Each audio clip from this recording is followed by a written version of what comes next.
Good morning everyone. Welcome to civil services study. ये practice set number होगा 267। ये test series R O के लिए चल रही है। प्रैक्टिस करेंगे इसमें हम जीएस के प्रश्नों पर। सब्जेक्ट देखें तो ये सब्जेक्ट है एनवायरनमेंट एंड इकोलॉजी, पर्यावरण और पारिस्थितिकी के प्रश्नों पर फोकस करेंगे हम इसमें। इन सभी टेस्ट की आप फुल टेस्ट सीरीज प्राप्त कर सकते हो डिस्क्रिप्शन बॉक्स में नंबर उस पर कॉल या व्हाट्सअप करके। पहला प्रश्न है, the great Himalaya national park जो यूनेस्को द्वारा विश्व धरोहर स्थल घोषित है कहाँ स्थित है? उत्तराखंड में, हिमाचल प्रदेश में, जम्मू कश्मीर में या नागालैंड में? देखिए, बोनस प्रश्न होते हैं इस तरह के एग्जाम में आ जाए तो। कई बार सीरीज में आपने देखा होगा। The great Himalaya national park ये है हिमाचल प्रदेश में, हिमाचल प्रदेश के कुल्लू जिले में। The great Himalaya national park Himachal Pradesh के कुल्लू जिले में स्थित है और यह पार्क अपनी जैव विविधता के लिए प्रसिद्ध है। हिमालय के भूरे भालू वाले इस पार्क में समशीतोष्ण और अल्पाइन वन पाए जाते हैं। क्वेश्चन नंबर 2 पर आ जाइए। निम्नलिखित में से कौन सा नेशनल पार्क पूरी तरह से अल्पाइन कटिबंध में स्थित है? मानस नेशनल पार्क, नामदफा, न्योरा घाटी, फूलों की घाटी नेशनल पार्क।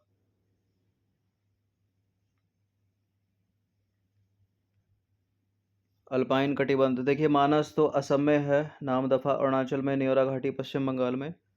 उत्तराखंड की फूलों की घाटी नेशनल पार्क, इसको वैली ऑफ फ्लावर के नाम से भी आ सकता है, ये पूरी तरह से अल्पाइन कटिबंध में स्थित है। उत्तराखंड के चमोली जिले में 87.5 वर्ग किलोमीटर क्षेत्र में विस्तारित है फूलों की घाटी नेशनल पार्क। पूर्वी और पश्चिमी हिमालय तथा जास्कर श्रेणी के संकर्ण क्षेत्र में स्थित है। यह नेशनल पार्क अपनी विशिष्ट स्थानीय अल्पाइन वनस्पतियों एवं फूलों से भरे मनोरम क्षेत्र के लिए प्रसिद्ध है। नंदा देवी से संलग्न फूलों की घाटी यूनेस्को की विश्व विरासत सूची में शामिल है। फूलों की घाटी नेशनल पार्क पूरी तरह से शीतोष्ण अल्पाइन क्षेत्र के अंतर्गत आता है। तीसरा प्रश्न है, नीलगिरी की मेघ बकरियां कहाँ पाई जाती हैं? मेघ बकरियां, इनको नीलगिरी तहर भी कहा जाता है। तो ये पाई जाती हैं दक्षिणी भारत में, वेस्टर्न घाट में। लेकिन सारा का सारा तो वेस्टर्न घाट ही है पूरा। शेषाचलम आंध्र प्रदेश का, पेरियार आरक्षित क्षेत्र केरल का ही एराविकुलम राष्ट्रीय उद्यान और केरल की ही साइलेंट वैली ये पाई जाती हैं एराविकुलम राष्ट्रीय उद्यान में। ये है इसका आंसर।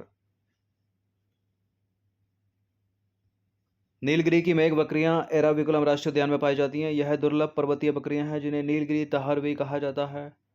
ठीक है, किसी जमाने में यूपीएससी की फेवरेट थी नीलगिरी तहार, वर्ष 2017 और 18 में।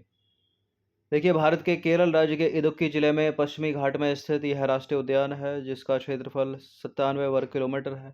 यह केरल वन और वन्य जीव प्रभाग, मुन्नार वन्य जीव प्रभाग द्वारा प्रशासित किया जाता है। नंबर 4 पर अजय निम्नलिखित में से कौन सा छत्तीसगढ़ में स्थित है? अंशी राष्ट्रीय उद्यान, बेतला राष्ट्रीय उद्यान, इंद्रावती राष्ट्रीय उद्यान, गूगामल राष्ट्रीय उद्यान। एक पूछने का तरीका तो ये हुआ। अब यहाँ पर राज्य रख के उसको मैच वैच करने के लिए पूछ सकता था। अंशी राष्ट्रीय उद्यान कर्नाटक में है तो ये तो होगा नहीं। इंद्रावती राष्ट्रीय उद्यान छत्तीसगढ़ में सी। इंद्रावती राष्ट्रीय उद्यान जो है वो छत्तीसगढ़ में स्थित है। अंशी राष्ट्रीय उद्यान कर्नाटक में है, बेतला राष्ट्रीय उद्यान झारखंड और गूगामल राष्ट्रीय उद्यान है महाराष्ट्र में। नंबर 5 पर आ जाइए। निम्नलिखित राज्यों में से किसमें साइबेरियन सारस के लिए आदर्श प्राकृतिक निवास है? बोनस प्रश्न है ये भी। इसका उत्तर है राजस्थान। देखिए, राजस्थान के भरतपुर जिले में स्थित केवलादेव राष्ट्रीय उद्यान में साइबेरियन सारस सर्दियों में प्रवास करते हैं। यह स्थान साइबेरियन सारस के लिए आदर्श प्राकृतिक निवास है। क्वेश्चन नंबर 6 पर आ जाइए। भारत में स्थापित होने वाला पहला राष्ट्रीय उद्यान निम्नलिखित में से कौन सा है?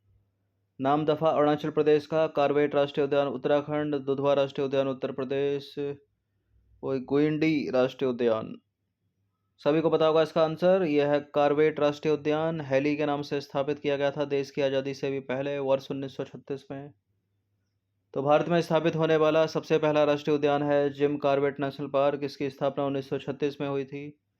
इसे पहले हैली नेशनल पार्क के नाम से जाना जाता था। भारत में सबसे पहले 1973 में इसी नेशनल पार्क में प्रोजेक्ट टाइगर की शुरुआत हुई थी और हाल ही में इसका नाम बदलकर जिम कॉर्बेट से रामगंगा नेशनल पार्क कर दिया गया है क्योंकि रामगंगा नदी इस नेशनल पार्क से होकर बहती है।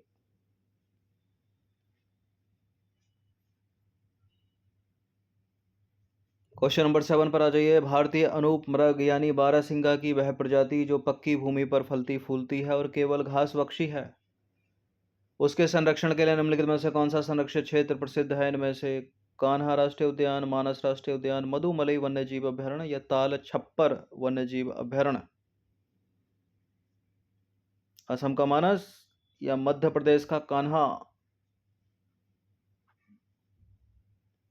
देखिए, भारतीय अनूप मृग यानी बारहसिंगा की उपप्रजाति जो पक्की भूमि पर फलती फूलती है और केवल घास बख्शी है के संरक्षण के लिए मध्य प्रदेश का कान्हा राष्ट्रीय उद्यान प्रसिद्ध है।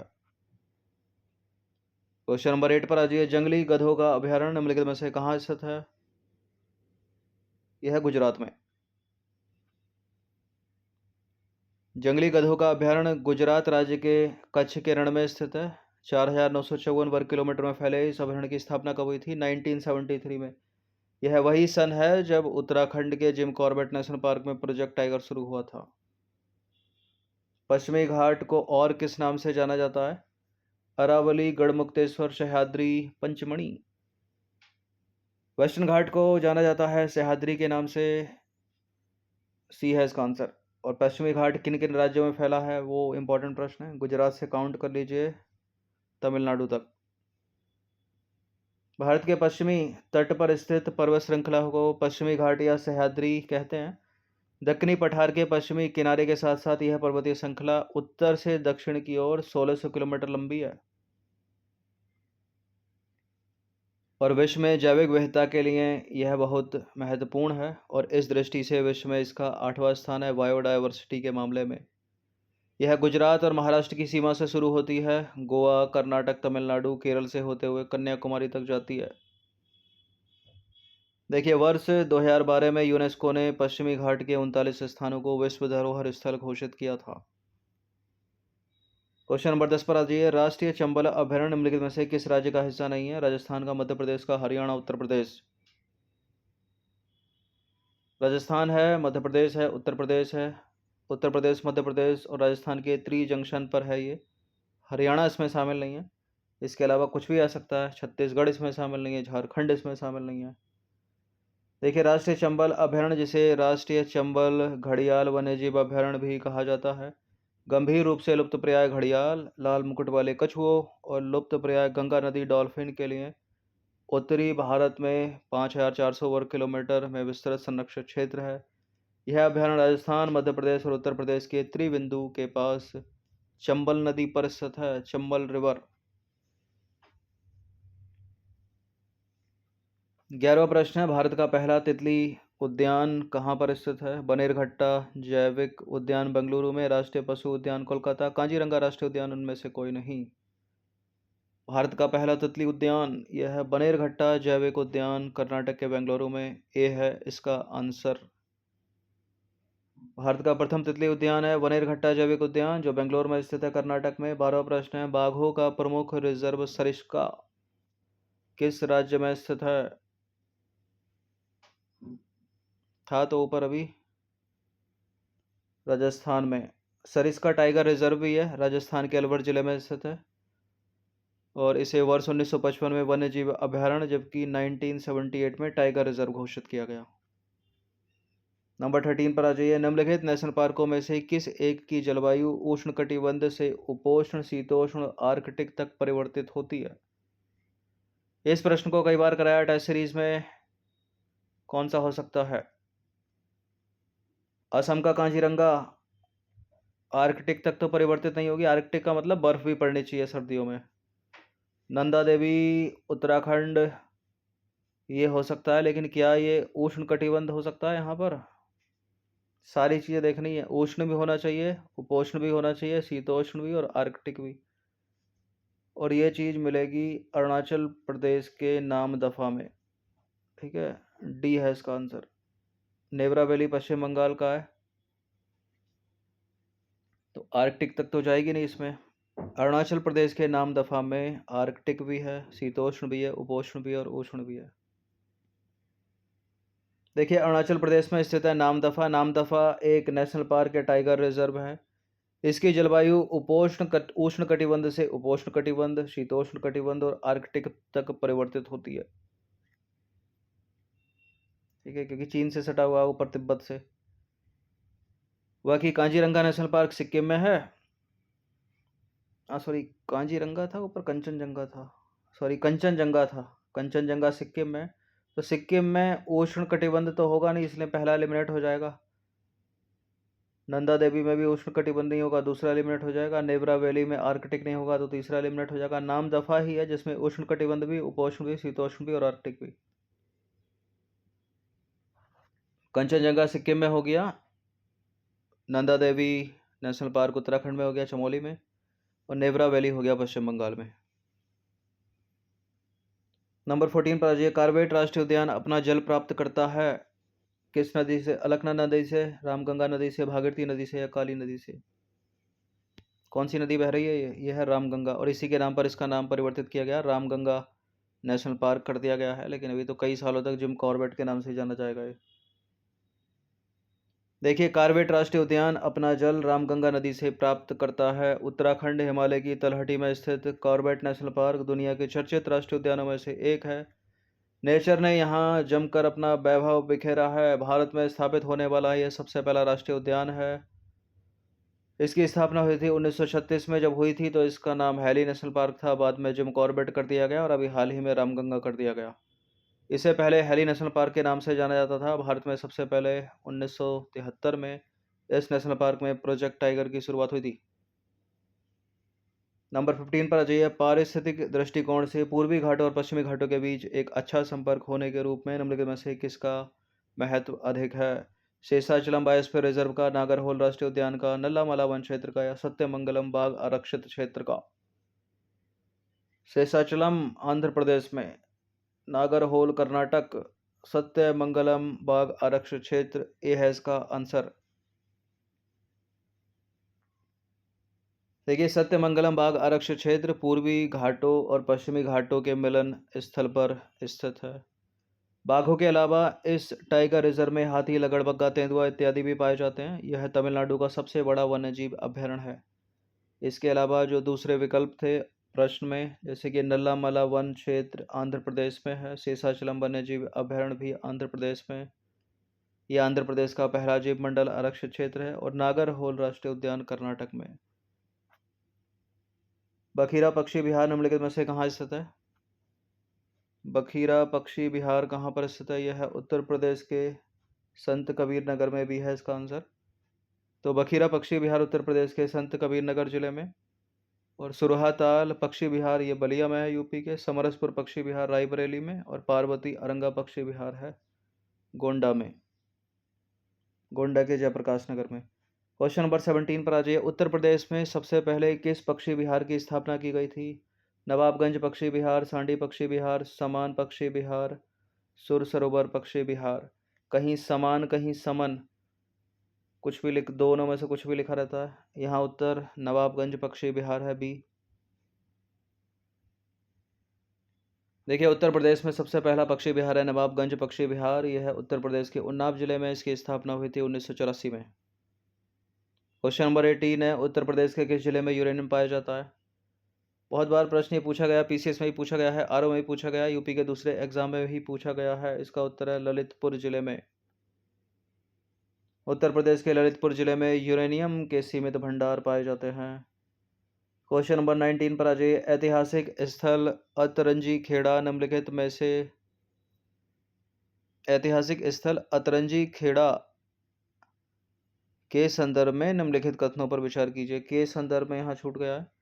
देखिए, अतरंजी खेड़ा उत्तर प्रदेश के एटा जिले में काली नदी के तट पर स्थित है। यहाँ से लौह प्रयोग, वृत्ताकार अग्निकुंड और धान की खेती के भी प्रमाण मिले हैं। कौन सा सही है इसमें? अतरंजी खेड़ा उत्तर प्रदेश में है या मध्य प्रदेश में? उत्तर प्रदेश में ही है ये, काली नदी के तट पर। और यहाँ से लौह प्रयोग, वृत्ताकार अग्निकुंड और धान की खेती के प्रमाण मिले। ये करेक्ट है, दोनों के दोनों स्टेटमेंट। सी है इसका आंसर। अतरंजी खेड़ा उत्तर प्रदेश के एटा जिले में काली नदी के तट पर स्थित है। ह्वेनसांग इसे पीलोशान कहता है। यहाँ से गैरिक मृदुभांड संस्कृति से लेकर गुप्त काल तक के अवशेष मिले हैं। यहाँ से लौह प्रयोग, वृत्ताकार अग्निकुंड और धान की खेती के भी प्रमाण मिले हैं। तो करेक्ट हो गए दोनों के दोनों स्टेटमेंट। 20वां प्रश्न और अंतिम प्रश्न है ये, निम्नलिखित में से उस समूह की पहचान कीजिए जिसमें उत्तर प्रदेश की 5 प्रमुख जनजातियां हैं। गोंड भील, कोरकू, बैगा, सहरिया, पहरिया, बैगा, अगारिया, पटारी भील, भोटिया, थारू, जौनसारी, राजी और बुक्सा, खरवार, सहरिया, पहरिया भील और सेंटेनिली।